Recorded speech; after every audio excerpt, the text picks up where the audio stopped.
می‌گذاریم با موضوع دیگر. تا حال مشاهده می‌شود که هنگام گذراندن جشن و مراسم از جانب بعضی ساکنان مملکت مقررات قانون جمهوری تاجیکستان درباره تنظیم عنعنه و جشن و مراسم در جمهوری تاجیکستان رعایت نمی‌شود که باعث نگرانی اهل جامعه می‌گردد. در این خصوص گزارش همکاران ما.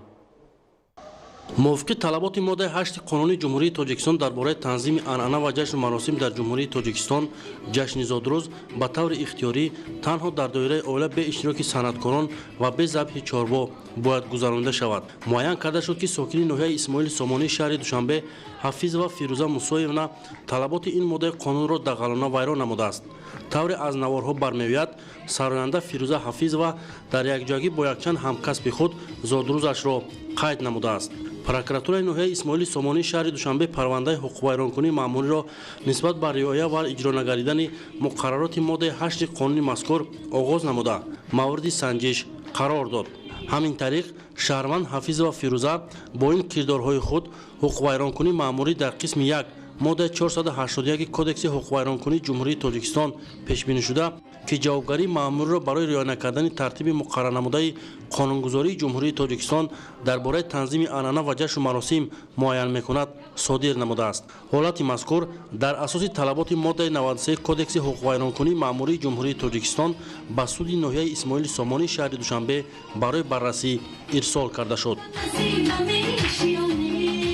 قانون تنظیم عنعنه و جشن و مراسم در جمهوری تاجیکستان در شرایط جهانی شوی و بحران‌های عمیق اقتصادی و مالیوی که کشورهای منطقه و عالم را فرا گرفته است نقش خود را در عملیات ثابت کرده برای نیکو احوالی مردم کشور سبکی‌های زیاد آورد.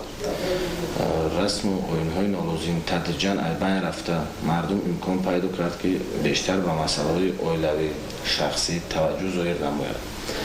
نابسته به دوره عمل قانون و گذراندن کارهای تبلیغاتی در میان اهالی کم نیستند شهروندانی که هنگام گذراندن معرکه ها طلبات قانون را ویران میکنند و با اسراف و خرجات بیهوده راه میدهند. موافق ماده 481 قسم 1 کدکس حقوق ویرانکنی مأموری جمهوری تاجیکستان با قرار سودیه سود ناحیه اسماعیل سامانی شهر دوشنبه نسبت به حفیظ و فیروزه جزای جریمه مأموری به اندازه 100 نشان دهنده برای حسابها برابر به 5000 سامانی تعیین کرده شد.